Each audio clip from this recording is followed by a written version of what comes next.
Alongside Israeli Prime Minister Benjamin Netanyahu, President Donald Trump put forth an ambitious plan for the Middle East that he hopes brings, quote, eternal peace. Well, CBN's Kelly Wright joins us now from the White House.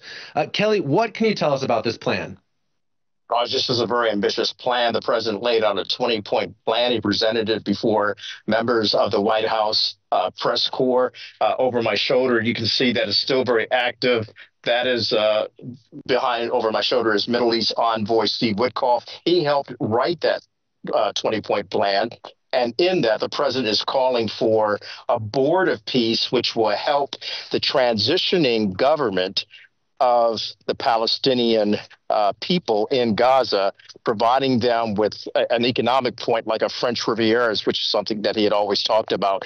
And in doing that, the president will be able to actually focus on how to rebuild the Palestinian community, which has been devastated by the attacks that Israel has conducted in the wake of what happened 2 years ago on October 7th. You'll recall that some 1,200 Israeli people were killed that day. It was Sukkot. It was a holiday, and the Israeli people were caught off guard and by surprise there in the kibbutzim and the city of Sderot 2 years ago. And as a result of that, we have come now almost a full 2 years later, where beyond the 1,200 people who have been killed on October 7th, there remains 50 hostages still in captivity. And part of this eternal peace plan that you talked about, Raj, would include that Hamas would immediately release the 50 hostages. 32 of them are believed and presumed dead, 20 of them still alive. That really brings the total to about 52 hostages. The president basically stating that this would be so important and it has to be done within the next 72 hours. Hamas now has that 20-point plan. They're reviewing it. And based on their reviews, we will see what actually unfolds. It is really up to them now. They are in charge of their own fate and their own destiny. But as we know, Hamas has been very recalcitrant, holding on to power, a sliver of power now, since some 20,000 of them have been eliminated or neutralized by the Israeli Defense Forces. Bibi Netanyahu speaking to that, stating that Hamas can do this the easy way or the hard way, but either way, they will be driven out of power in Gaza and will return to power no more. That is part of the president's plan as well. I talked about the Board of Peace, something that the president believes so much in that he is actually, with all of his busy schedule, he is actually going to be the chair of that board, as recommended not only by Bibi Netanyahu, but also the Arab leaders.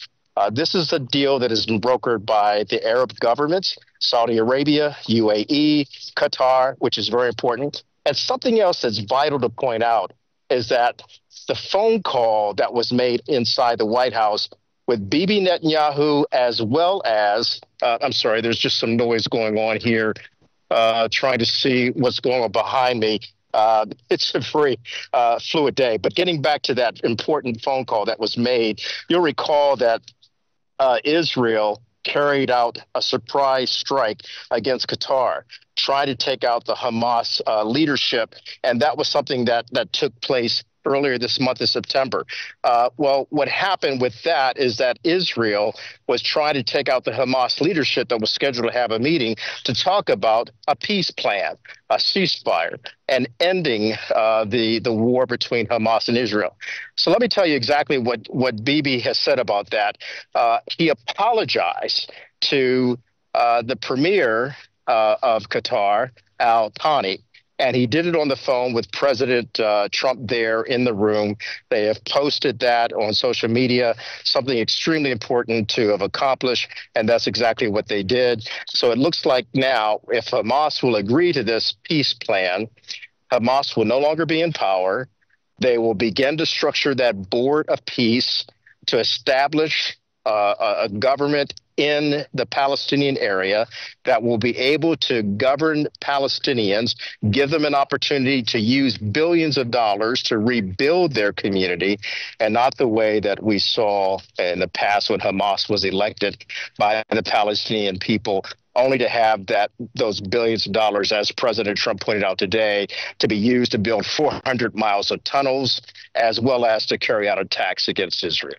Well, Kelly, I watched every single minute of that press conference, and you're right. It was just massive announcement after massive announcement, almost where you could kind of get to the point where it's like, is this really going to happen? Is this even plausible? But then you think to yourself, well, they told him that he couldn't recognize Jerusalem as the capital of Israel. He did it. Nothing happened. Well, you can't recognize Israeli sovereignty over the Golan Heights. You can't. He did. Nothing happened. Well, you most definitely can't make peace with 4 Arab nations. He can. Nothing happened. The Abraham Accords were built. So the question is, Kelly, and maybe in closing, because I know you're really busy and you're right there in the White House, does this really have a chance of happening? I mean, I'm old enough to remember the Oslo Accords, in the 90s. There's always like that, yeah, but, and it always seems to get worse. Could this really, I mean, truthfully, at least for the foreseeable future, actually bring peace to the Middle East? It actually could, and I'll tell you why it can do so, because not only are the Arab leaders behind this, which is very important, but also the European leaders are behind this. President talked about the fact that the European leaders had actually called and said, is this really possible? Have you been able to broker a peace deal that would bring peace to the Middle East? And to the EU leaders, the European leaders, this is very important.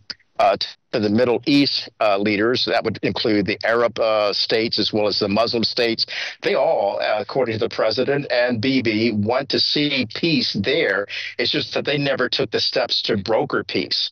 President Trump, coming back into office, picked up from where he left off years ago when he was president, 45, when he created the Abraham Accords, or as he stated today, the Abraham Accords, which is the Israelis stating that. Yep. And Bibi doubling down on that, calling it the Abraham Accords, but also Abraham. But look, the bottom line is that this is a return to the Abraham Accords, and that was fundamental. And one of the key persons involved in the Abraham Accords has also been involved in brokering this peace deal, should Hamas accept, and that is Jared Kushner, the president's son-in-law. You recall that he was the key architect of the Abraham Accords during the presidency of 2020 for President Donald Trump. So here we are. We're on the precipice of perhaps brokering a peace deal that President Trump believes would be a long-lasting, eternal peace.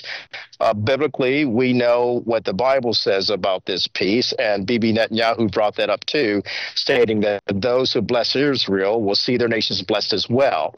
That was brought out during the news conference. So some fundamental things are at work here, Raj. I don't want to get ahead of myself or ahead of Hamas, because Hamas cannot be trusted. But if Hamas agrees to this plan and releases the hostages within the next 72 hours, they will have subjected themselves to something they should have done a long time ago, and that is surrender. Wow, we live in incredible biblical days. You know what? CBN is blessed to have you, Kelly. You are one of one. I'll let you get back to work at the White House. But as for now, God bless, my friend. God bless you too. Thank you.